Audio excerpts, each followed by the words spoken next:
Avant de commencer, je voulais vous parler brièvement de mon nouveau podcast « On en reparle ». Ce podcast prend le temps de revenir sur des événements marquants après que l'agitation médiatique se soit estompée. Dans chaque épisode, je reviens sur un fait d'actualité passé avec comme invité l'une des parties prenantes. Si vous aimez le décryptage et les analyses, On en reparle est fait pour vous. Pour le lancement, on reparle du Vendée Globe avec Violette d'Orange, à découvrir sur toutes les plateformes d'écoute et en vidéo sur YouTube. C'est un marché durablement porteur. Voilà, c'est sûr. Un marché d'investissement, c'est un marché dans lequel on va capitaliser. Alors évidemment, c'est un marché beaucoup d'émotions dans l'achat d'une maison. C'est le foyer, ça concentre quand même. C'est le plus gros poste de dépenses des Français. C'est près de 30% des dépenses des Français. Mais c'est un marché durablement porteur. On le voit sous une temporalité qui est la nôtre aujourd'hui, c'est-à-dire court terme. J'achète ou je vends. Et c'est pas comme ça qu'il faut le voir. Le marché, les prix évolueront tout le temps. Et ça, on peut pas si on doit les remercier. Les politiques depuis 6 ou 7 ans là qui ne construisent pas font que de toute façon tout ce que vous investissez aujourd'hui, ça vaudra plus cher demain.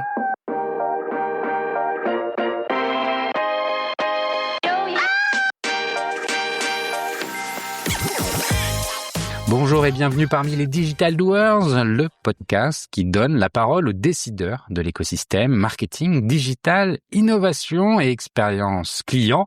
Depuis 2020, avec mon partenaire, l'événement One-to-One Expérience Client qui se tient en octobre à Biarritz, nous tâchons de vous faire partager les visions et les retours d'expérience des leaders de notre secteur. Aujourd'hui, j'ai le plaisir d'être avec Sonia Mamin, directrice de l'événement. Alors bonjour Sonia, peux-tu nous présenter le One-to-One en quelques mots? Bonjour Cyril. Le One-to-One Expérience Client rassemble en fait la communauté des C-Level pendant 3 jours et à huis clos, à Biarritz en l'occurrence. C'est le rendez-vous des marques qui crée de la valeur avec le digital, le content et la data. Le concept, il est assez simple. C'est des rendez-vous d'affaires que l'on organise entre les prestataires de solutions et les C-Level, accompagnés en plus de ça de moments de networking. Effectivement, le one-to-one est clairement un rendez-vous incontournable. C'est également des keynotes et des conférences d'exception. Oui, tout à fait. Nous avons un contenu de grande qualité avec des speakers triés sur le volet pour aborder tous les sujets d'actualité et partager les retours d'expérience des uns et des autres. Merci Sonia pour cette rapide présentation et pour en savoir plus, comment doit-on faire? Le meilleur moyen, c'est vous vous rendez sur le site internet du One-to-One Biarritz ou vous nous suivez sur notre page LinkedIn. Merci Sonia, à très bientôt à Biarritz et en audio, toujours sans coupure. Ancien de la Légion étrangère, aujourd'hui président d'un réseau national d'agences immobilières, ce seul contraste résume déjà la singularité de mon invité. Stéphane Fritz a connu l'exigence du terrain, le poids de l'engagement avant de se consacrer à un tout autre champ de bataille, celui de l'immobilier. À la tête de Guy Hockey depuis 2020, il incarne un leadership rare dans ce secteur, humain, sincère, direct, porté par une conviction profonde, celle que la vraie valeur d'une entreprise se crée entre l'homme et le client. Il a transformé ce réseau fondé au début des années 80, en un acteur agile, engagé et reconnu de la profession, formation, digitalisation relationnelle. Sous sa présidence, Guy Hockey a pris un virage stratégique qui commence à porter ses fruits. C'est la première fois que je consacre un épisode au métier de l'immobilier. Et avec Stéphane, nous avons choisi d'aborder des sujets de fond. D'abord, le marché immobilier. Chaluté depuis plusieurs années, il est sous pression, inflation, remontée des taux d'intérêt, durcissement de l'accès au crédit. Entre achat et location, la complexité est partout et la régulation omniprésente. Comment naviguer dans cet environnement mouvant? Quelles sont les réalités vécues sur le terrain? Ce sont les questions que nous aborderons avec Stéphane. Ensuite, nous irons sur la proposition de valeur de Guy Hockey. On connaît tous, de loin ou de près, le fonctionnement d'un agent immobilier. Mais que fait Guy Hockey de différent? Quelle est la place du digital dans les processus d'estimation, d'accompagnement, de suivi? À quoi ressemble une agence connectée en 2025? Enfin, et comme toujours, nous ferons un focus sur la relation client dans ce métier. L'agent immobilier est un tiers de confiance, il doit jongler avec des intérêts souvent contradictoires, ceux du vendeur et de l'acheteur, du bailleur et du locataire. Alors comment gérer cette double fidélité? Comment recréer de la confiance dans une relation parfois fragilisée par des clichés ou des frustrations?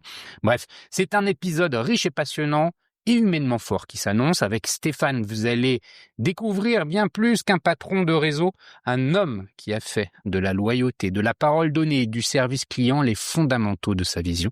Mais avant de commencer, Stéphane, peux-tu te présenter en quelques mots? Bonjour, merci pour cette belle invitation. Alors Stéphane Stries, je suis le président de Guy mais t'en as déjà dit beaucoup. Oui, je suis un ancien militaire. Ensuite, j'ai été commerçant pendant une quinzaine d'années, un peu moins d'une quinzaine d'années. Et t'as un parcours qui est hyper intéressant, évidemment, Ouais. je l'ai bien découvert en préparant l'épisode. T'as été militaire, t'as été dans la Légion, t'as été à Calvi en tant que para, c'est ça? Oui, c'est ça. Et c'est quand même, alors je sais pas si c'est parce que j'ai une petite histoire familiale autour de ça, mais alors pour moi, c'est le Graal, c'est le truc Ah, le plus...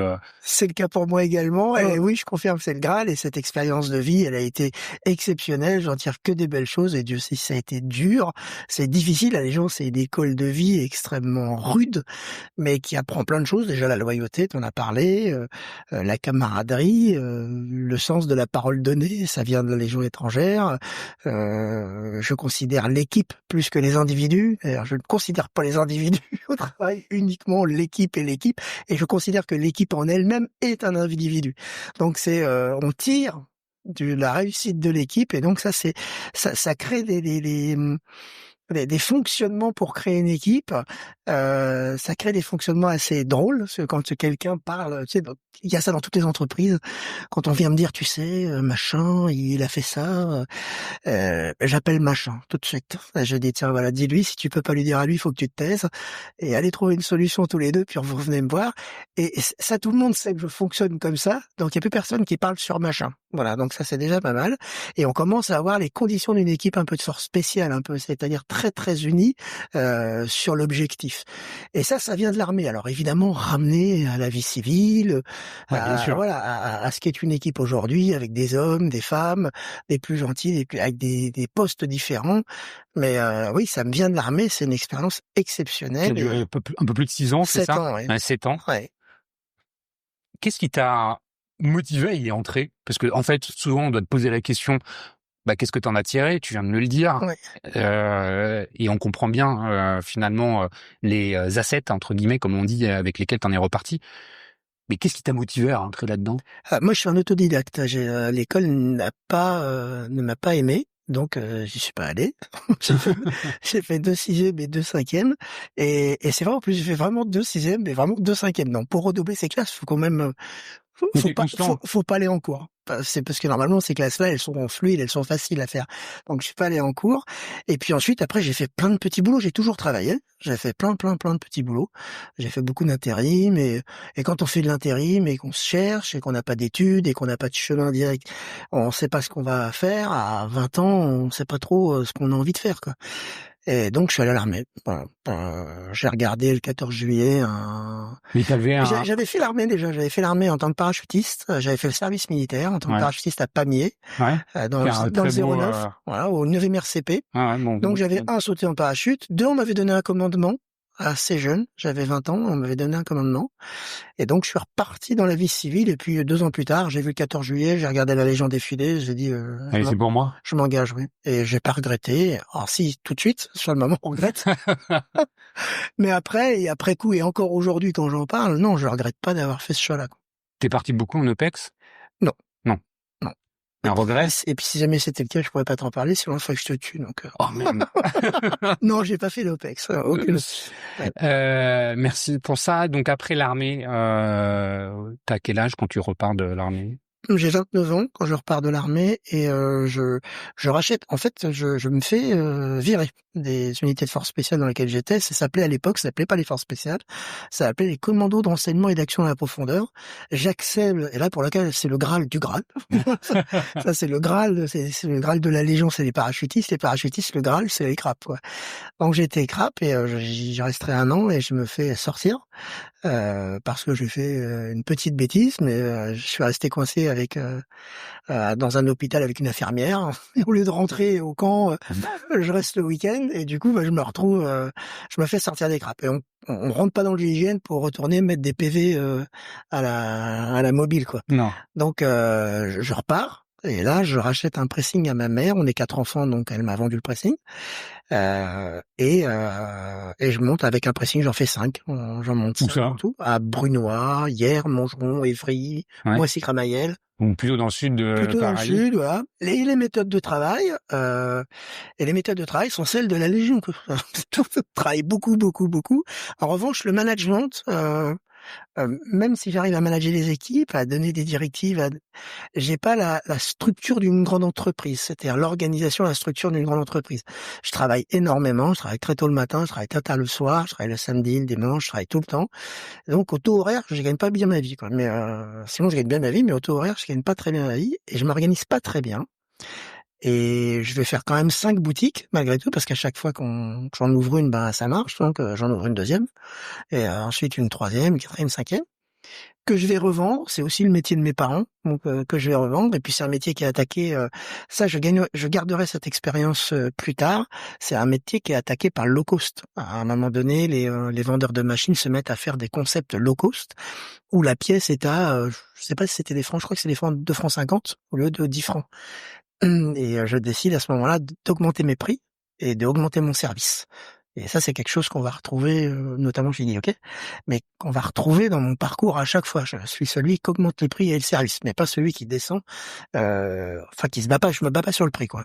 Je me bats pas. Au lieu d'être en frontal avec la concurrence qui descend, Je me décale. qui baisse, tu te décales, Je me décale. tu augmentes la qualité de service Et et donc le prix. Et un service pour le coup différent parfois, c'est-à-dire qu'on n'attend pas dans ce segment-là. Je fais toutes les livraisons du pressing, je livre les rideaux, je livre les costumes. En fait, je fais de la livraison. J'enlève les irritants aux gens de venir déposer le pressing à la maison. Donc je commence à faire de la livraison et ça fonctionne. Et du coup, j'augmente mes coûts, j'augmente mon service également. Et donc ça fonctionne plutôt pas mal. Donc c'est une réponse que je fais à ça, mais c'est quelque chose de très très épuisant, puisque quand on se fait attaquer par le prix de façon forte, parce que maintenant c'est plus 10-12 balles les pièces, quand on se fait attaquer, c'est épuisant comme truc. Et puis voilà, puis j'avais fait le tour du pressing. Et donc tu revends ton Et je savais affaire. pas trop me structurer. J'ai vendu les 5 pressings, j'ai vendu aux dirigeants qui étaient dedans, enfin au patron de, au manager, responsable. Au manager, donc je leur ai vendu, pour ceux qui pouvaient pas, je leur faisais un crédit vendeur, donc j'ai vendu, correctement réalisé. Et puis ensuite... Là, on est en quelle année? On est, alors attendez, 29 ans, 94, 95, on doit être dans les débuts des années 2000, 2003, Ouais. où je vends. 2004, 2005 plutôt, où Ouais. je vends, voilà. Et puis là, je vais faire 2-3 postes de direction, notamment chez Brucefield, les vêtements. Et comment tu passes là-dedans? Je suis à un mariage et je me retrouve à côté du patron de Brucefield au mariage, et on discute tous les deux, et moi je suis un peu plus en fête et en joie que lui. C'est le mariage de mon meilleur ami. Et lui il m'écoute parler et à la fin il me dit viens me voir lundi. Et je dis bah d'accord, je vais voir mon ami. J'ai dit au fait qui c'est? Ah oui, t'avais rien écouté. Ah mais je crois pas avoir écouté grand chose, je crois que j'ai beaucoup parlé, parce que je pense que j'étais en plus bien aidé par la joie du mariage. Des mets et des vins. Et donc il me dit mais c'est Richard Lagani, c'est le patron de Brucefield. Donc il vient boire, et donc je prendrai un poste chez lui et puis ensuite on va travailler ensemble 2 ans. Et Qu'est-ce que t'apprends là? Avec lui, le truc le plus drôle, c'est je dois lui parler de problèmes dans le magasin. Je suis quand même un des responsables, donc je viens et je lui dis bon bah faut que je vous en parle. Pour ceux qui connaissent pas, c'est du prêt-à-porter homme. Ouais, là, je parle du bonhomme, hein. C'est oui, non, mais pas, je remets le business dans lequel tu es. Dans le vêtement, à ce moment-là, c'est une très belle expérience. Je rencontre des gens super sympas, j'adore. Enfin, j'ai bien aimé. Je retiendrai la seule chose, c'est j'essaye de m'asseoir devant lui. Et il me dit, et je fais ça tout le temps, vraiment. Je fais beaucoup ça, et ça vient de lui. Et il me dit, pourquoi tu t'assois? Et je dis, bah, j'ai quand même pas mal de choses à vous dire. Et il me dit, mais tu peux pas le faire debout. Et je dis, bah, si, je peux le faire debout. Donc, je le fais debout. Et il a un arbitrage à une vitesse. Oui, non, oui, non. Et ça, quand on dirige pour les collaborateurs, c'est exceptionnel. Moi, je sais que mes collaborateurs aiment beaucoup ça chez moi, c'est que quand ils rentrent dans le bureau, ils ont une position. tout le temps. Et il me donne des positions sur tout. Oui, non, qui se trompe pas, peu importe. Il a pas tout le temps raison. Il peut avoir même pas grave. Oui, non, Oui, tu veux oui, dire non. que si tu reviens après Voilà. en lui disant attends, là tu m'as dit oui, mais en fait ça aurait dû être non, Ouais. ben il écoute Ouais. et Il s'en fout. Il dit oui, non, au revoir. Et ensuite on part. Et donc l'entretien il dure, allez, bas mot 3 minutes. ah oui, Et moi je il y avait pensais beaucoup de passer choses à dire. ouais, je pensais une demi-heure. J'aurais peut-être bu un café avec lui et ce serait peut-être le moment de lui parler à ce moment-là parce que j'ai accès à lui. Bah non, zéro accès. Et ça j'ai appris et je trouve que c'est extrêmement confortable. Je me rends compte que c'est aussi confortable pour le collaborateur d'avoir un patron qui tranche. Donc je fais jamais de demi-mesure, sauf après si ça nécessite une réflexion de groupe ou ça, on ouvre la partie. Donc là tu restes 2 ans 2 ans. et après ça? Et après ça, moi j'ai mon fils qui a un diabète de type 1, donc qui a été détecté tôt, il a l'âge de 3 ans, et je décide d'arrêter de travailler pendant au moins une année. Alors ça va pas durer une année, puisque j'arrête les soldes au mois de mars, je crois que c'est aux alentours du mois de février, mars, je dis que je veux m'arrêter à Richard Léonie, et donc je m'arrête, il m'accorde le fait de m'arrêter, je m'arrête, et la dame du chômage, elle me dit quand même, ce serait bien de mettre un CV en ligne. Je dis écoutez, je vais retravailler très vite, je vais me remonter une boîte ou je vais faire un truc. Je pensais remonter une boîte à ce moment-là.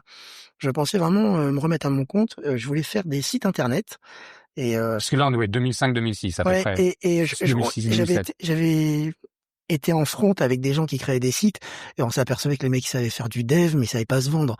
Donc moi j'ai dit je vais apprendre un peu le b.a.-ba du dev pour savoir comment le vendre, comment le marketer et je vais embaucher des devs et puis je vais faire des sites pour à l'époque, les grandes entreprises avaient des sites, les petites moins. C'était pas encore le cas à l'époque, donc je vais faire ça. C'était pas une mauvaise idée d'ailleurs, il y a beaucoup de boîtes qui se sont montées comme ça. Et je mets un CV en ligne sur la demande de la dame de la NPE qui s'appelait la NPE à l'époque. Voilà.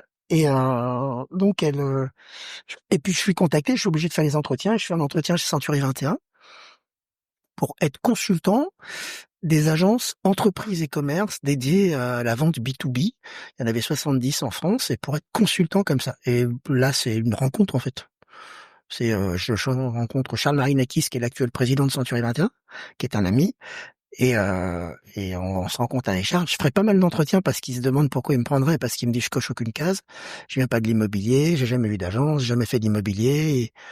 Et il dit je sais pas pourquoi je l'ai pris. Et d'ailleurs maintenant quand tu lui poses la question mais Stéphane pourquoi vous l'avez pris, il dit je sais pas, il coche aucune case, je sais pas pourquoi je l'ai pris, mais apparemment je me suis pas trompé. Mais il avait une bonne intuition. Donc voilà. Donc et puis là ça va démarrer en 2008. Je suis consultant junior, entreprise et commerce. Je vais rentrer à moins que mon chômage. Ça, c'est un truc drôle. Ouais. Je vais accepter un poste en dessous de mon chômage. Donc ça, c'est un truc un peu sympa. Et ça va démarrer. Je vais faire 5 ans 5 ans d'abord comme consultant chez Century 21 France. Ensuite, je vais descendre à Lyon pour manager 4 agences. Et je reprendrai la direction de développement de Guy Hockey en février 2015. Direction 2018 direction générale et en 2019 direction générale et 2020 la présidence. Donc c'est comme ça que tu as finalement construit ton expertise dans l'immobilier, c'est en rentrant chez Century 21 grâce à la NPE. Exactement, et grâce à la dame de la NPE. Exactement, oui, on pourrait faire ce raccourci. Ouais. Bah, c'est un raccourci comme un autre. Ouais. T'arrives chez Guy Hockey, c'est quoi le développement? C'est quoi ta lettre de mission quand t'arrives? Recruter de nouvelles agences immobilières, voilà, de nouveaux cadres en reconversion, parce que la différence, par exemple, pour prendre Century 21 comme exemple, qui est vraiment un exemple inverse, Century 21, c'est fait de 90% d'agents immobiliers indépendants qui ont rejoint une franchise. Guy Hockey, comme d'autres réseaux, comme je crois La Forêt ou même Plaza, c'est 80% de cadres en reconversion qui sont des créateurs d'agences immobilières, et non pas des agents immobiliers indépendants avant.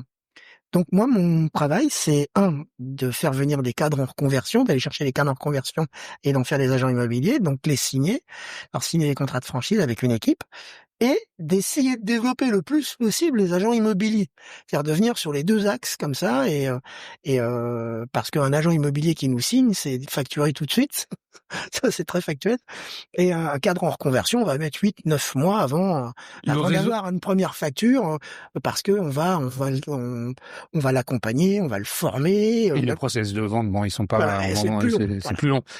Le réseau aujourd'hui de Guy Hockey, il est constitué uniquement de franchisés, d'intégrés, comment c'est? Uniquement de franchisés. Uniquement Intégrés, on y a pensé.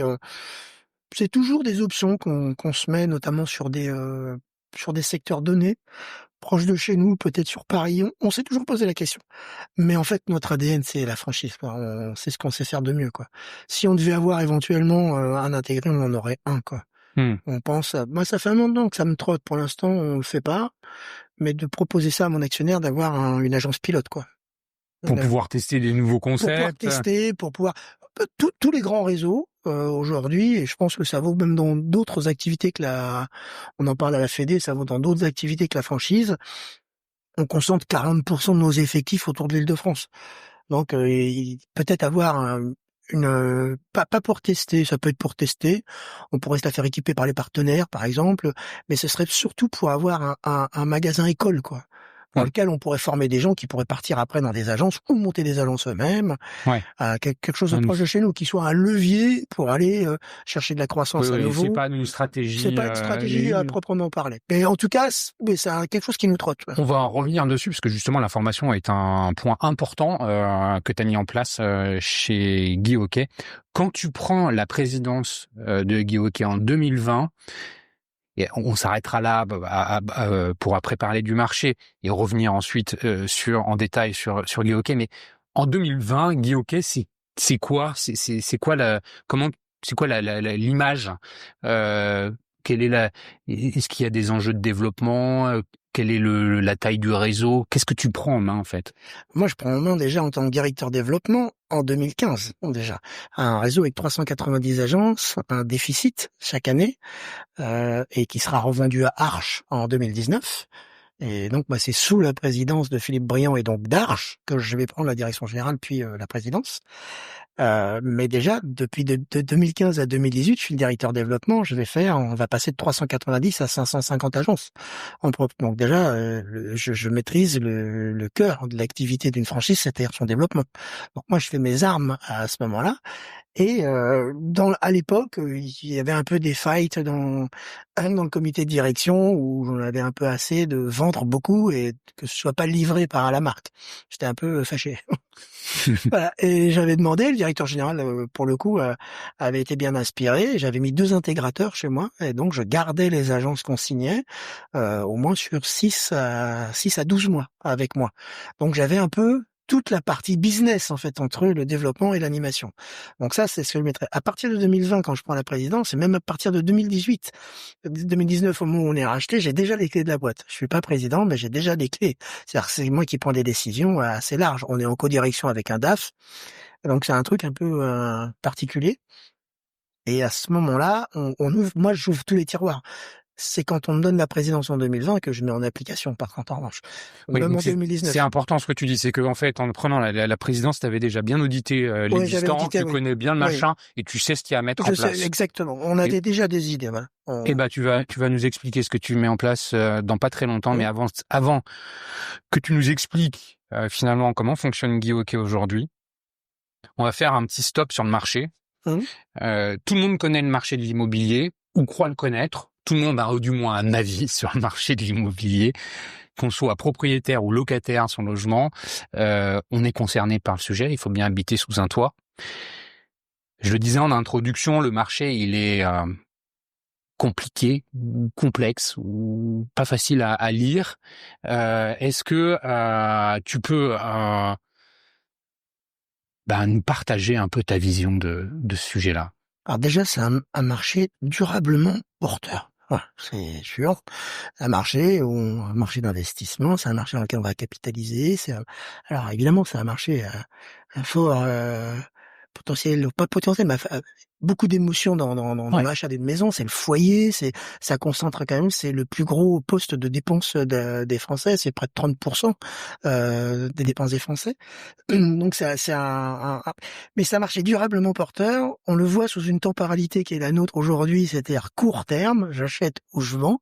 Et c'est pas comme ça qu'il faut le voir. Le marché, les prix évolueront tout le temps, et ça on peut Je sais pas si on doit les remercier. C'est, les politiques depuis 6 ou 7 ans là, qui ne construisent pas, font que de toute façon, tout ce que vous investissez aujourd'hui, ça vaudra plus cher demain, parce qu'il y a de moins en moins de On est en construction. pénurie de logements, Donc les prix ne feront qu'évoluer. On peut retourner dans tous les sens, à moins d'encadrer le truc, ce qui n'arrivera pas. Là, on le fait sur les loyers, mais ça marche pas.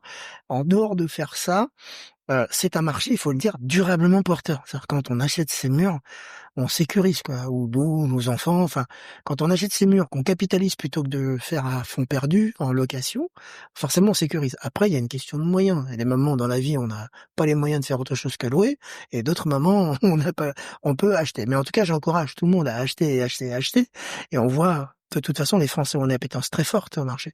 Donc le marché, là, il était, si je prends l'espace-temps qui nous intéresse, celui qui dit que c'est difficile en ce moment, ben oui, il y a eu une période. Alors, du point de vue des Français, c'est pas que le marché de l'immobilier qui a été difficile. Du point de vue des Français, il y avait de l'argent pas cher il y a pas longtemps. Mmh. Il y a encore quelques années, 2018, 2019, 2020, arrivant à 1%. Donc ça, c'était pas cher. Donc du coup, on a vu quand même beaucoup de ventes se faire.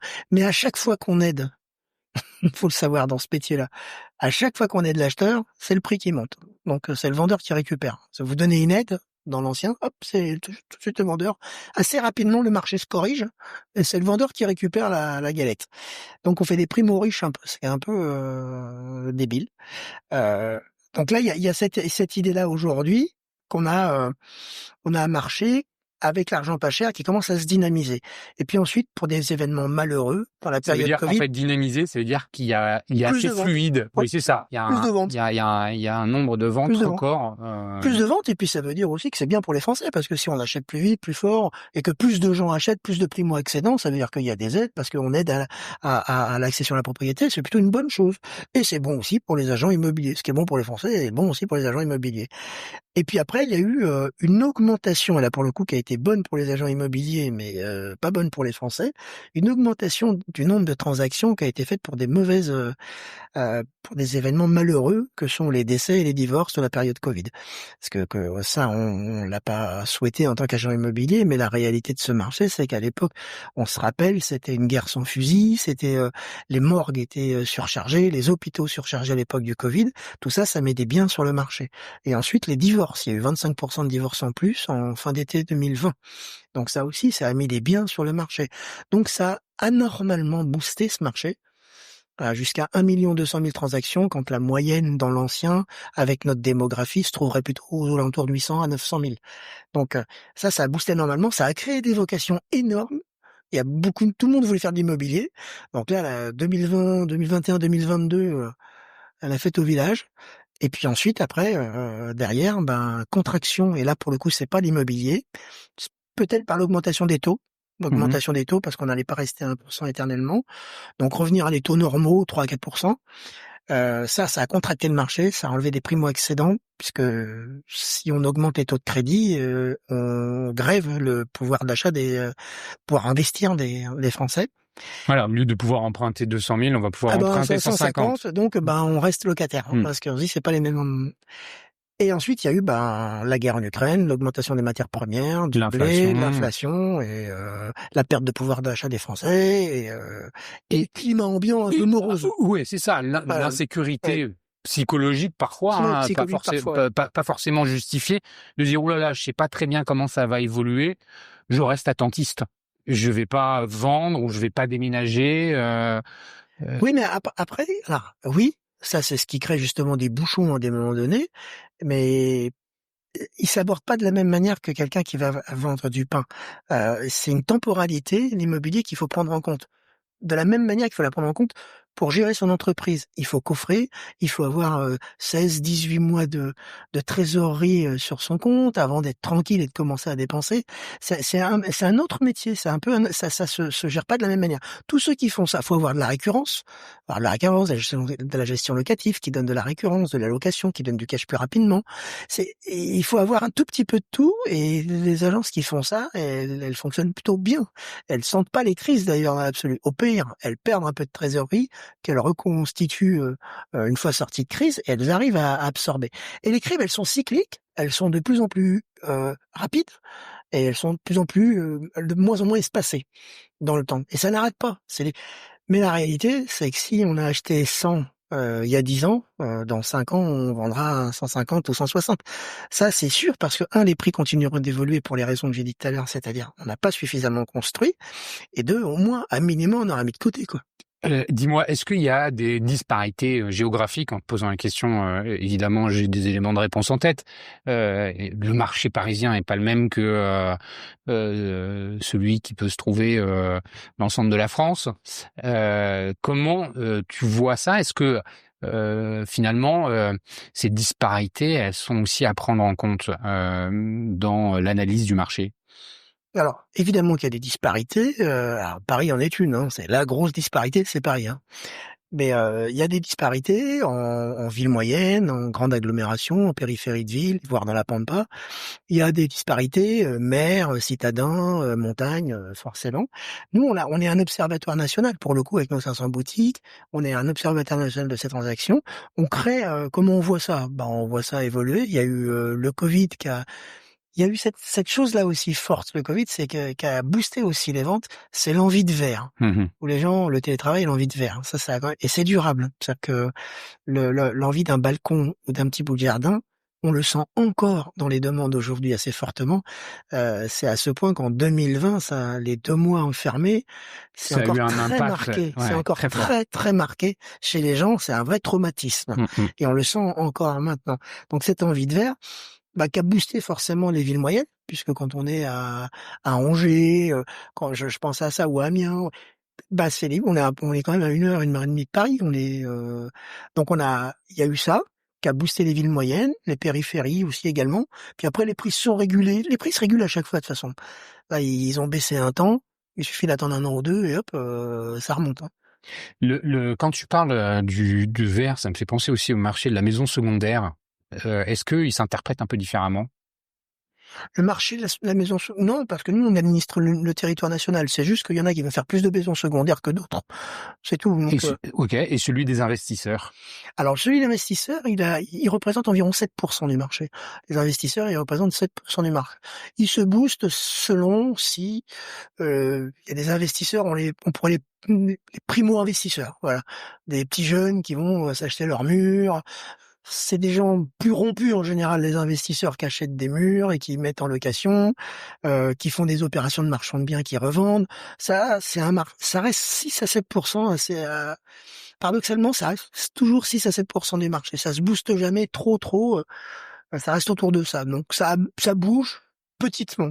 Et ça n'a pas d'impact. Je vais te donner un exemple. Ça n'a pas d'impact. Quand la LGV, la ligne TGV Bordeaux-Paris, a été décidée, c'est longtemps avant qu'elle ouvre. Elle a ouvert en 2017. Les investisseurs, ils auraient pu à ce moment-là mettre le poids sur Bordeaux et on aurait vu les prix exploser. À aucun moment on a vu les prix exploser pendant les 10 ans de construction de la ligne. Jamais. Les prix ont explosé le jour de l'ouverture. La ligne s'est ouverte et les prix ont explosé. Et là, on voit bien que c'est pas les investisseurs, c'est pas les 7% qu'on pesait sur le marché, qu'on fait des augmentations de 17% du prix mètre carré à Bordeaux. C'est bien les gens en règle générale. Donc c'est pas les investisseurs, ça n'impacte pas le marché. Donc c'est important de le souligner. Aujourd'hui, on enregistre là, on est en juillet 2025. Comment se présente la situation? Qu'est-ce qu'il faut prendre en compte pour le 2e semestre de l'année? On a passé 1 année et demie difficile, fin 2023, début et toute l'année 2024, assez difficile pour les agences immobilières et donc de facto pour les Français de la même manière, parce qu'on pouvait moins acheter, moins de transactions. Le marché s'est lourdement contracté par le truchement de l'augmentation des matières premières, de la perte de pouvoir d'achat, l'inflation et l'augmentation des taux de crédit. Et là, aujourd'hui, ça semble revenir à son équilibre. Et puis encore une fois aussi, comme ça avait été boosté, ça a créé des vocations. On était très nombreux comme agents immobiliers. Tout le monde voulait faire de l'immobilier. On est très nombreux. Là, aujourd'hui, on l'est un peu moins. Il y a eu beaucoup de défaillances dans ce métier-là. Beaucoup. On revient à des niveaux de quoi? 2019 On revient à des niveaux 2018-2019. On va revenir au nombre d'acteurs pour faire ce métier. Il y a eu des modèles économiques qui se sont montés, des modèles qu'on appelle agents mandataires avec une seule carte T et puis plein de gens qui font le boulot à partir de chez chez eux. Ouais. Donc il y a eu ce modèle-là, et ce modèle-là est à mon avis durablement ancré en France, avec les agences J-Trade d'un côté et puis les mandataires de l'autre côté. Et ce qui a été perdu, c'est pas plus les mandataires ou plus les agences, c'est les bons et les mauvais. Là, Dans les deux cas, quand c'est-à-dire côté agence ou côté mandataire, quand un marché se contracte, si vous avez un bon mandataire, voilà, vous pouvez aussi avoir une mauvaise agence. On peut avoir une très belle agence et très mauvais mandataire. Ouais. C'est une question de personne, ce métier, et de compétences. Et les crédits, l'accès au crédit? Bah, ça s'est stabilisé aux alentours des 3%, donc ça passe après 3% ou 4%. Ce qui était anormal, c'était 1%. Hein. Faut quand même remettre l'église au milieu du village. C'est 1% qui était pas normal. On prête pas à 1%. Les banques, elles gagnaient pas d'argent. D'ailleurs, si elles ont augmenté leur taux, c'est parce qu'il y a un moment donné, il fallait que ça tienne, quoi. Ça pouvait pas tenir durablement. Non. Et dernière question par rapport au marché. Je prends Paris. Alors, je suis désolé pour ceux qui écoutent qui ne sont pas parisiens, mais Paris étant une particularité dans le marché quand même assez importante, puisque je sais pas quel est quel volume ça représente. 25%. 25%. Donc, globalement, la taille de la population. 20-25%. On a vu moins de transactions, mais on n'a pas vu tellement les prix baisser. C'est-à-dire que c'est pas les 3-4%, 5% de baisse. C'est-à-dire que la baisse des transactions n'a pas engendré une baisse hyper sensible des prix. Si, je me trompe. Paris, c'est pas challengé avec Angers ou Poitiers. Paris, c'est challengé avec Londres. C'est une ville européenne, même internationale, Paris. Donc c'est toujours, Paris, ça reste Paris. C'est un investissement. 1, c'est très cher. 2, vous allez avoir un retour sur investissement. Il va falloir 29 ans pour le faire. Mais par contre, c'est stable, quoi. Vous savez que quand vous allez à la revente, ce sera toujours plus cher, quoi. Et Paris, ça sera toujours plus cher. Donc finalement, aujourd'hui, l'idée pour un achat type investissement, vaut mieux aller voir en province qu'à Paris. Si c'est de l'investissement, oui. Ouais. Mulhouse, Limoges. Oui, clairement. Ouais. Bon, oui. Merci pour ce partage du marché. Et dans ce marché, justement, Guy Hoquet, on revient un peu en arrière. Tu prends la présidence et tu as fait ton audit, tu ouvres tous les tiroirs. Qu'est-ce que tu mets en place? C'est quoi la stratégie que tu dessines pour l'entreprise? Déjà, au départ, j'avais 2 curseurs sur mon bureau de façon naturelle, le chiffre d'affaires par collaborateur et le chiffre d'affaires par agence. Mon travail à moi, c'est de faire évoluer. Mon premier client, c'est le franchisé et son collaborateur. Hein. Et mon deuxième client, c'est le client final. Aussi. Exactement. Donc moi, mon premier client, celui qui me paye, c'est le franchisé et ses collaborateurs par le chiffre qu'ils font. Donc la première chose, c'est le chiffre d'affaires par collaborateur. Je me dis, si chez Guy Hoquet, on a un chiffre d'affaires par collaborateur élevé, on va plus naturellement venir chez nous. Le chiffre d'affaires, entendons-nous c'est les honoraires réalisés. C'est ça, c'est pas la maison à 500 000 euros, c'est pas du chiffre d'affaires. Ah non, pas du tout. C'est du volume d'affaires. C'est du volume d'affaires. Ouais. Je vois bien la différence, mais je préfère toujours la rappeler. Le chiffre d'affaires sont les honoraires réalisés par le collaborateur.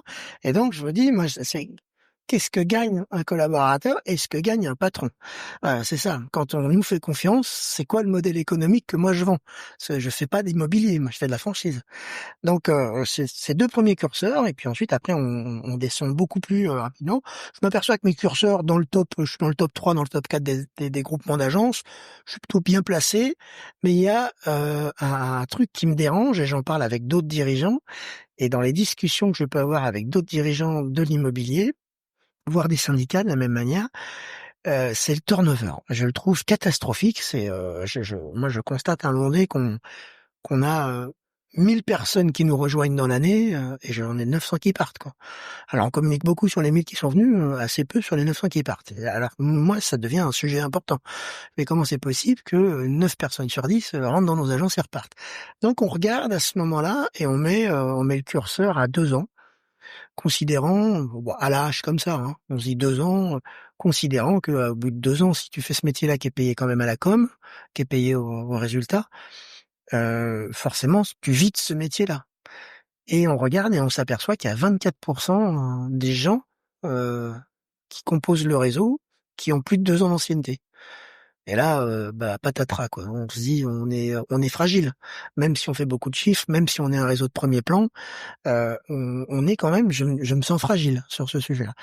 Et j'ai la chance j'ai la chance d'avoir un réseau avec un modèle économique léger, c'est-à-dire assez low cost, puisqu'il s'est créé un des derniers qui s'est créé, il s'est créé sur la base d'une redevance fixe, très peu variable à 2%, alors que tous mes concurrents sont à 6%, donc j'ai un espace à ce moment-là d'augmentation que j'aurais fait, mais je mets quoi en face, quoi. Je mets quoi en face. Donc voilà tous les constats qu'on fait. Et une autre chose aussi, je regarde dans les 24% de gens qui ont plus de 2 ans, 87% sont formés par nous. On le voit, on a la data et ils sont formés par nous. Et j'imagine que les 13% restants, c'est les mercatos. Donc il n'y a pas loin à penser que 100% des gens qui ont plus de 2 ans sont formés.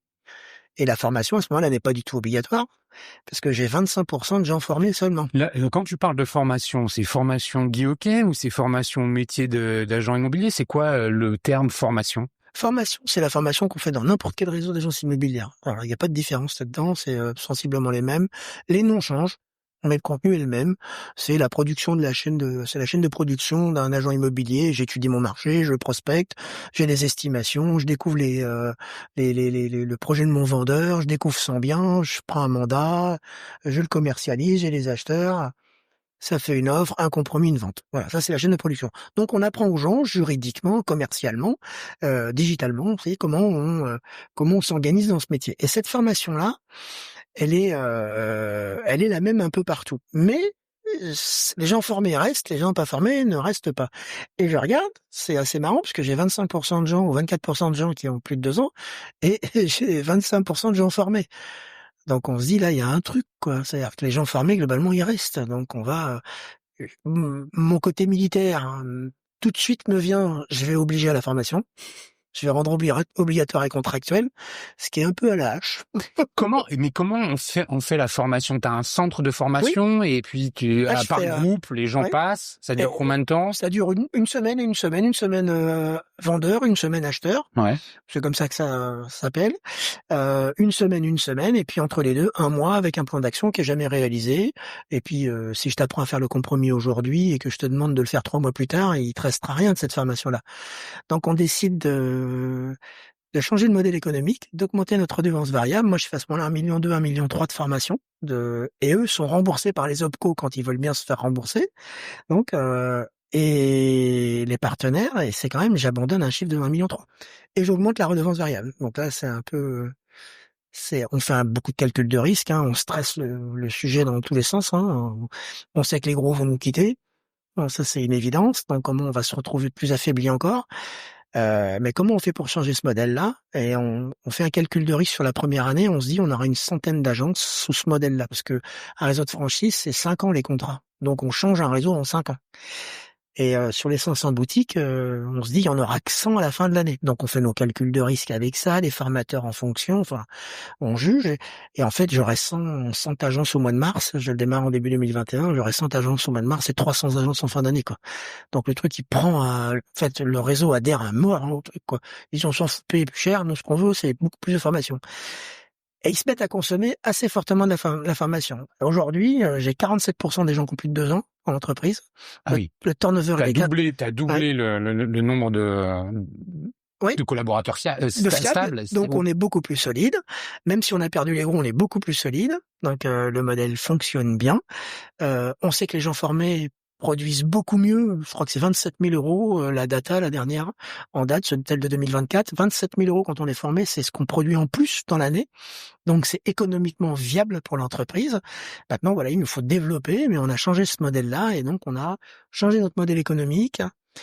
Et ensuite, ça suffisait pas, parce que 47%, il y a des gens qui payent. Alors je devrais être content, hein, et économiquement, je devrais être content. Il y a des gens qui payent et qui ne consomment pas. Eh ben, c'est un échec pour moi. Les gens qui payent, ils consomment pas. Ils payent aujourd'hui le nouveau contrat, il fait que tu payes plus cher, hein, dans ta redevance. Tu parles du franchisé qui paye sa redevance de franchisé. Mais il ne consomme pas l'information. Ouais. Et alors qu'il pourrait la consommer, ça fait partie du package. Ça fait partie du package. Et il ne la consomme pas. Donc là, c'est un échec. Alors que économiquement, c'est intéressant. Il la consomme pas. Donc je la délivre pas. Donc j'ai pas de ressources à mettre en place. Ouais, mais en même temps, ils vendent moins. Donc, ils vendent moins. Tout est variabilisé. Donc tu touches moins. Donc c'est un échec. Donc pour toi, c'est un investissement à la formation. Exactement. Avec un bon ROI. Oui, un bon retour sur mais pour eux surtout. Et indirectement pour toi. Et indirectement pour moi. Et donc on décide à ce moment-là de la changer, aussi le fond de la formation, à l'image de la façon dont on consomme l'information et l'information. Aujourd'hui, on est dans les reels, les trucs qui durent plus de 2 minutes 30, on n'est pas trop dedans, quoi. Ouais, on a perdu la concentration, Oui, les formés. Oui, un petit peu.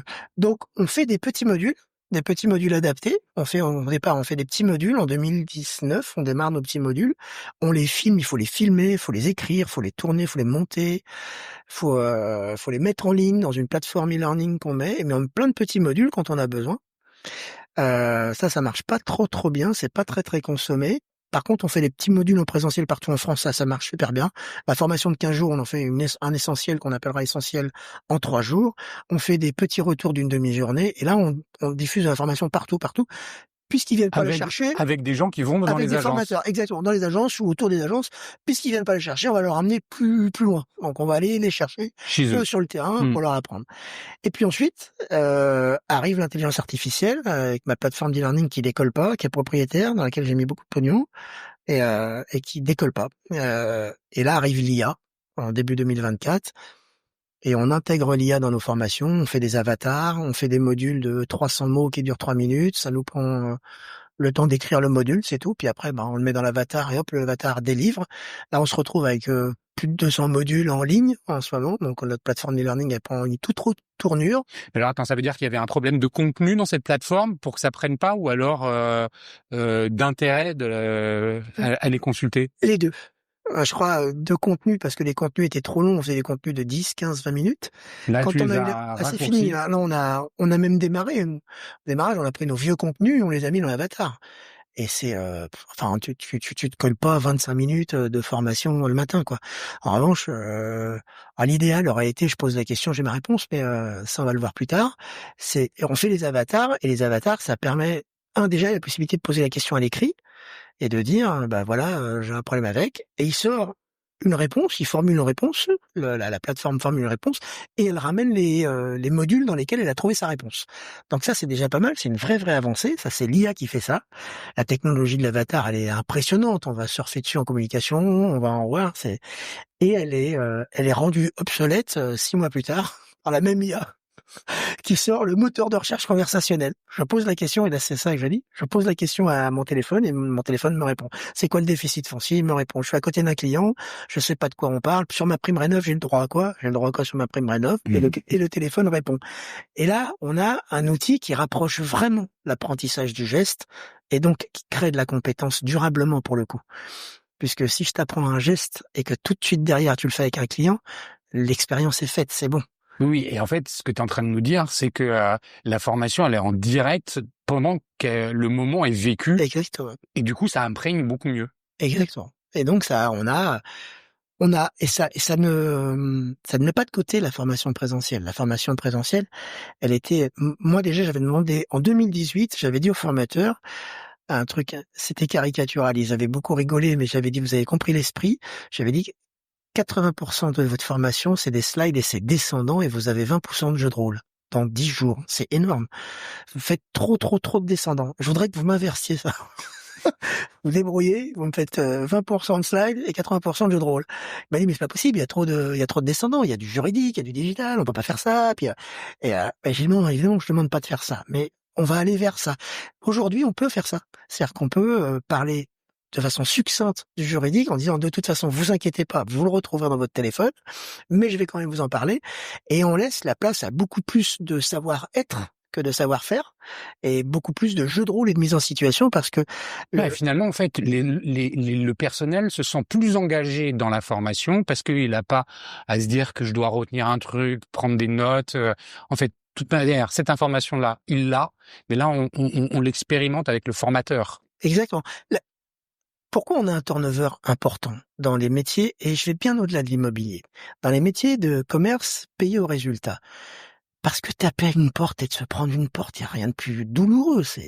On s'en rend pas compte parce qu'on sait faire ce métier, qu'on a tapé aux portes, qu'on a vendu des tableaux, mais avant, c'est d'une très grande violence de demander à des jeunes de 20 ans d'aller taper aux portes et de se prendre et puis les gens, ils sont excédés de voir des gens immobiliers tout le temps et tout.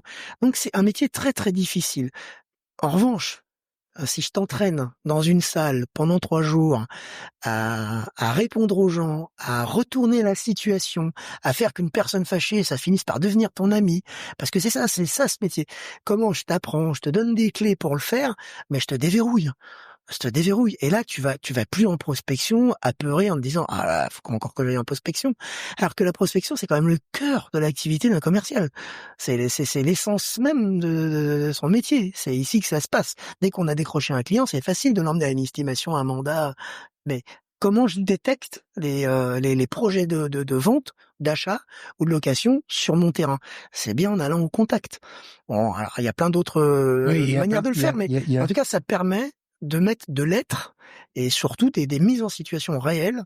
Et donc, ça déverrouille les gens et quand ils vont sur le terrain, ils ont déjà testé de façon bienveillante dans une salle de formation toutes les situations qu'on connaît déjà par cœur en formation qui peuvent leur arriver sur le terrain. Oui, puisque tu as en fait évoqué un point important. Pour pouvoir vendre, il faut avoir des mandats. Et pour trouver ces mandats, c'est pas toujours simple. Quelle est la part des outils digitaux dans la recherche de mandats? Est-ce que vous faites de l'acquisition de leads? Ouais. Oui, on fait ça, on a tous ces outils-là. Mais bon, c'est bon, si la machine l'a fait pour toi, c'est bien. On les prendra, on ira les appeler, on les servira, il n'y a pas de sujet. Évidemment qu'on n'a pas seulement la vitrine en prospection à pied et la boutique. Évidemment qu'on a aussi un commerce sur Internet. Donc on a tous ces outils-là, mais l'agent immobilier, le bon agent immobilier, celui qui va finir par avoir des contacts sans même se déplacer, c'est celui qui est connu de tout le monde. C'est celui qui est dans toutes les instances. C'est celui qui est connu à l'école, qui est connu dans les instances sportives, dans les instances commerçantes, celui qui est connu un peu partout, qui est connu dans le quartier. C'est celui qui claque la bise aux gens. C'est cette personne-là qu'il faut être. Donc ça n'empêchera pas de traiter des leads entrant par Internet. Il faut d'abord incarner ce qu'est l'agent immobilier. Bien sûr. Voilà. Une fois que la relation est établie, est-ce que il y a des outils digitaux qui viennent l'aider, l'amplifier, l'améliorer, que ce soit un vendeur, un bailleur, ou de l'autre côté, un acheteur ou un locataire? Il y a tout un pack digital aujourd'hui qui nous permet de faire les annonces, de faire des posts sur les réseaux sociaux, mais on sait ce que ça vaut. Tout ce qui est automatisé, c'est bien, ça couvre la toile. Mais et moi, je suis content de ça. Moi qui suis un peu plus vieux, je suis content de ça. On revient souvent à l'échange entre les gens. Les meilleurs agents immobiliers chez nous, c'est rarement les plus digitaux. Ok. C'est rarement les plus digitaux. C'est par contre les éminemment humains, quoi. Ouais, ça, on l'a bien compris au travers de tout ce que tu nous as dit, c'est que la notion de relation humaine, elle est fondamentale, elle est clé, c'est presque une clé de voûte du dispositif de Guy Hockey. C'est ce qui fait aussi peut-être sa différence par rapport à la concurrence et justement cette qualité dans la relation humaine. C'est quoi les projets de développement pour Guy Hockey? Après, on parlera de la relation consommateur. C'est quoi la suite de l'histoire? Aujourd'hui, on est en juillet 2025. Combien d'agences? Est-ce qu'il y a vocation à en ouvrir d'autres? C'est quoi la suite de l'histoire? Un réseau de franchises comme le nôtre qui peut couvrir le territoire national avec, je pense, entre 800 et 1000 agences. Donc ça, c'est l'objectif. Ça reste toujours l'objectif de Là, on est développement. à 500? Oui, on est à 500. Donc là, c'est l'objectif de développement. On va continuer de se développer comme on le fait avec notre service développement. On met le poids du corps sur ça parce que maintenant qu'on a un peu tout changé et qu'on a une belle machine qui fonctionne bien, dont on sait dire qu'elle fonctionne bien, maintenant, il nous faut accélérer. Donc ça, c'est la partie développement. Sur la partie IA, j'ai vu une plateforme d'e-learning qui répond à l'intégralité là aujourd'hui, elle est en construction, elle a 200 modules. Je pense qu'elle aura à terme 1000 modules, 2000 modules. Parce que je vais y mettre dedans de la pathologie du bâtiment, je vais y mettre de la rénovation énergétique, je vais y mettre du courtage financier, de l'assurance, du déménagement, tous les services inhérents. Annexe, tous les services tout l'écosystème en fait autour de l'immobilier. Toute notre volonté, nous, c'est un métier qui a été attaqué par des pure players dernièrement, qui ont levé des centaines de millions d'euros et qui n'ont pas fonctionné. Ils ont considéré que l'agence, et limite même l'agent immobilier, c'était fini, que le client allait se débrouiller tout seul sur le digital. Comme ils ont été très nombreux à le faire et qu'ils ont levé énormément d'argent, on s'est forcément, nous, posé la question. Mon travail à moi, c'était de me poser la question. Est-ce qu'ils n'ont pas raison? Est-ce qu'ils ont des études que je n'ai pas? Et on a posé la question aux Français sur l'intermédiation de demain. Et on n'a pas parlé de modèle, ni de digitalisation. C'est comme on peut les aider. Les gens savent ce qu'ils ont à leur disposition. On a posé la question de l'intermédiation. La première chose, c'est la relation à la personne. Non seulement on donne de la confidentialité avec nos impôts et nos revenus, mais on donne aussi de l'intimité. Décès, divorce, mariage, naissance. C'est ça l'agent immobilier. Donc la première chose chez les Français, c'est la relation à la personne. Parce qu'il y a un truc, on le disait tout à l'heure, hein, c'est que c'est humain, mais c'est l'émotion. Quand tu parles de l'intime, tu touches à quelque chose de fortement émotionnel. Tu le disais, hein, acheter sa maison, bah c'est pas rien, c'est le foyer. On comprend finalement, en t'écoutant, la raison pour laquelle l'humain est tellement important. C'est central. Et c'est, quand je dis c'est pas ce que nous on décide de faire, parce que c'est une aspiration des Français. On répond à une aspiration des Français. La deuxième chose, c'est l'agence immobilière. Ça leur donne confiance. Donc quand tu parlais de projet, il va nous falloir refaire nos agences immobilières. Un projet, à mon avis, assez rapide, puisque déjà, si j'en parle, Le refaire, donc ça veut dire déjà l'agencement. L'agencement, je pense que le patron, dans sa grande chaise au fond de l'agence, c'est l'assistante devant. Je pense que c'est révolu. Je pense que c'est un point d'interconnexion. On a déjà un essai en ce moment en cours sur une autre activité. J'en parlerai. Mais je pense que l'agence, elle doit être revue comme un point d'interconnexion éminemment digital, beaucoup plus ouvert. Il va falloir s'inspirer de choses. En tout cas, l'intérieur de l'agence, c'est quelque chose qu'on va revoir assez rapidement, je pense. Voilà. Donc, parce que c'est important pour eux. Et la troisième chose, on l'avait démarré en 2018, mais c'est difficile de demander à un agent immobilier de faire toutes ces petites choses autour, tant il gagne bien sa vie en faisant la transaction seulement. C'est tous les services annexes. Nous, on a lancé en 2018 l'agence multiservice, considérant qu'on devait faire le crédit, on devait faire l'assurance, le déménagement. En fait, moi, j'avais une idée un peu marketée de dire, vous signez là et le reste, on s'en occupe. Voilà. Vraiment, limite, j'inscris tes enfants à l'école. Je m'occupe de tout. Parce que la troisième aspiration des Français, la relation à la personne et la confiance, l'agence pour la confiance également, et après, je veux qu'on m'enlève tous mes irritants, quoi. Parce que c'est fatigant de faire tous ces trucs-là. Et les honoraires arrivent en 6. Ça, c'est une information importante. Ça veut dire que c'est pas un sujet. Le prix de la maison est un sujet, est prioritaire, évidemment. Mais par contre, les honoraires ne sont pas un sujet pour autant que je sois correctement servi. Donc, dans les projets, Intéressant. Voilà. Quand on étudie ça, quels sont les projets de devenir? Un, déjà de développer, on l'a dit. Deux, certainement revoir l'intérieur de nos agences, assez rapidement. Accélérer le multiservice. Aujourd'hui, on a créé des marques qui sont Guy-Hockey Financement, Guy-Hockey Assurance, Guy-Hockey Expertise. Développer ça, l'agence multiservice, c'est finalement à la charge des franchisés de dire ok, ça je vais l'intégrer. Voilà, mais après il est libre le franchisé, c'est s'il décide de le faire, il le fait, s'il décide pas de le faire, il le fait pas. J'ai déjà du mal de temps en temps à leur dire faites de la gestion locative qui est de la récurrence qui va stabiliser vos entreprises dans le temps et capitaliser aussi parce que ça se vend plus cher. J'ai déjà du mal. Alors si en plus il faut que je mette le multiservice, donc c'est un peu compliqué. Donc un axe d'effort qui va rester continu sans avoir d'exigence forte sur sa réalisation, mais on va pousser sur le multiservice en permanence. Multiservice, j'aimerais qu'on soit les premiers organisés à servir nos clients au-delà de la transaction, quoi. Parce que je pense que dans l'inconscient des gens, tiens, il y a un frigidaire, ça doit être une cuisine. Tiens, il y a un lit, ça doit être une chambre, 10 000 balles.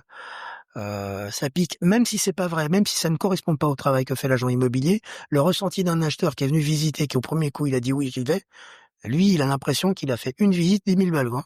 Ouais, c'est ça. Mais c'est pas vrai. Il faut lui expliquer, il faut lui dire, c'est pas vrai. Il y a eu un énorme travail de fond à faire derrière. Donc moi je défends les agents immobiliers pour ça, mais il faut répondre au ressenti des gens, à cette perception qu'ils ont de nous. Et si on fait tout le multiservice, pourquoi le sujet de la com il n'existe plus, quoi. C'est bien clair. Justement, cette relation client, elle est pas tout à fait simple, hein, parce qu'il y a le vendeur, l'acheteur. La notion de fidélisation, elle existe au travers de quoi, s'il y en a une? La relation à la personne. Elle n'existe pas elle existe, mais elle existe peu à la marque. Elle existe rattachée à la personne. C'est rattaché. Je leur dis très souvent, c'est pas la marque. La marque, elle vous aide au démarrage, elle vous permet d'avoir une identité, Tu veux dire de faire venir des nouveaux clients. On est fidèle aux gens, c'est-à-dire à l'agent qui a réalisé la vente, parce que ça s'est bien passé, on va revenir vers lui. Oui, parce qu'on a confiance. J'ai une anecdote familiale sur ça. Ma sœur, il y a très longtemps, elle a acheté une maison et elle est allée voir un agent immobilier. Cet agent immobilier, il a été chez Orpi, chez Century 21, et je crois qu'elle est maintenant en indépendant. Et donc, elle a voulu acheter la maison. Elle a dit, par contre, alors, ma sœur, elle achète les maisons avec les enfants. Ils choisissent les chambres. Le pire client qui soit pour un agent immobilier, quoi. Les enfants décident. Voilà. Catastrophique. Et donc, la dame, elle reste et elle montre 7, 8, 9, 10 maisons à ma sœur. Et ma sœur lui dit surtout pas de résidence pavillonnaire. Hein. Surtout, attention, je veux pas de résidence pavillonnaire. Et à un moment donné, quand on a baladé un client 10 ou 15 fois, on commence à le tutoyer, on lui fait la bise et puis on lui dit, bon maintenant, tu vas arrêter de m'emmerder. Hein. Pardon. Et donc, c'est ce qu'elle dit un peu à ma sœur. Et elle dit, bon par contre, on fera le débrief après la maison, mais tu vas d'abord visiter cette maison. Évidemment, donc, où elle rentre, une résidence pavillonnaire. Donc, ça, elle boude un peu et elle rentre dans la maison et ils y habiteront 9 ans avec ses enfants et son mari. Depuis, moi, j'ai été des postes à responsabilité chez Century 21, je suis le patron de Guy Hockey. Ma sœur en immobilier veut pas me parler. Elle ne parle qu'à cette dame. Et pourtant, elle a fait 3 marques. Donc, ça image bien que c'est la relation à la personne et la relation de confiance. C'est, je vais travailler pour toi, je vais m'occuper de toi, je sais ce que tu veux, je sais ce que tu veux pas. Et on a ses clients. On a ses clients. Quand on parle évidemment de l'achat d'une maison, tu l'as dit, elle y est restée 9 ans, on n'en change pas tous les 4 matins. Comment ça se passe avec les bailleurs, les propriétaires de biens immobiliers qui mettent en location et à qui ils vous confient le rôle de trouver des locataires? Est-ce que là, il y a une relation qui est différente, qui est plus régulière? Oui, je le souhaite. Et chez les bons, c'est le cas. C'est toujours le cas chez les bons. J'aimerais que ce soit plus parce que le bailleur, on le facture. Puis on le voit qu'une fois que de temps en temps, quoi. Alors du coup, on a pompé chez notre actionnaire un truc exceptionnel qu'on a été. Ça, c'est bien d'être dans un groupe qui a 5 réseaux parce que le groupe Arch, c'est les réseaux Citia, La Forêt, Century 21, Nesten et Guy Hockey. Donc du coup, on se parle beaucoup et on voit les expériences des uns et des autres. Et on est allé voir justement chez Citia, qui est un gros administrateur de biens, donc des gros portefeuilles de gestion locative, les meilleurs fonctionnements chez eux. Et ils ont quelque chose d'exceptionnel qui s'appelle le coup de fil romantique, qui est une obligation une fois par an d'appeler chaque bailleur. En ce compris, si on n'a rien à lui dire, juste pour faire un point avec lui, prendre un café, et déjà t'assurer s'il va bien, si tout se passe bien, s'il est content, même si le locataire n'a pas de sujet, d'appeler systématiquement. On a mis ça en place chez nous, c'est quelque chose qui fonctionne assez bien. Et puis après, c'est aussi au bailleur de temps en temps. Mais un bailleur, ça vous appelle pas quand tout est bien géré, quand tout est bien fait. En règle générale, le bailleur, si ça se passe bien, c'est celui que vous avez le mot au téléphone. Je vais élargir le sujet de la relation client. Tu as commencé à l'évoquer, les réseaux sociaux, la façon avec laquelle finalement vous vous saisissez de ça pour aller raconter l'histoire. Dit ok, pourquoi le futur acquéreur ou le futur vendeur va passer par Guy Hockey. C'est quoi la force des réseaux sociaux pour vous? Parce qu'on a le bon bien. C'est ça la réalité. Donc ça veut dire sur les réseaux, vous présentez les biens? Les réseaux sociaux, ils sont ni plus ni moins que la même vitrine qu'on a dans la boutique. Hein. C'est juste que c'est sur Internet, donc on va se battre avec les mêmes armes, on essaie d'avoir des temps d'avance. Il y a le SEO, SIA qui sont des enjeux importants, majeurs, qui sont en train de changer avec l'IA. Enfin voilà, on essaye de suivre ça pour aider nos agences à être à la pointe de ça. Mais la réalité, c'est que si vous avez le bon bien, ça va te faire l'avance. Bon, c'est ça, c'est avoir la bonne maison au bon prix. Enfin, si c'est moi qui achète la boutique et qui ai toutes les belles maisons du coin, c'est moi qui vends. Hein. Eh ben, écoute, Stéphane, merci pour le mot de la fin. Qu'est-ce que tu as envie d'ajouter? Rien. Rien, t'as tout dit. Moi, je crois que j'ai dit beaucoup de choses. Merci beaucoup pour cette belle invitation. Bah et non, cet échange, merci à toi. cet Merci. échange libre. Merci à vous tous, chers auditeurs, pour la fidélité avec laquelle vous écoutez le podcast. Merci au One-to-One Retail e-commerce de Monaco et Expérience Client de Biarritz pour le support apporté. Stéphane, si on veut rentrer en contact avec toi, est-ce que LinkedIn, c'est le meilleur des moyens? Oui, c'est le réseau social sur lequel je suis le plus présent.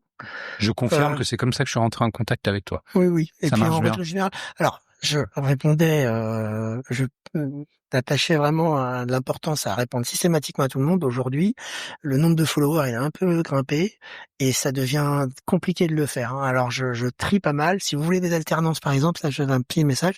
Si vous voulez des alternances, il y a un site pour ça. Puis, si vous voulez des partenariats, il y a des responsables de service pour ça. Après, pour le reste, évidemment, j'essaye de répondre le plus possible, mais ça devient difficile et je m'en excuse par avance. Ouais. Bon, écoute, merci encore. Merci pour la qualité de cet échange. Merci pour le sourire. Garde-le parce que je pense qu'il s'est senti au travers du micro. Donc, Merci. à très bientôt. Salut Stéphane. Merci.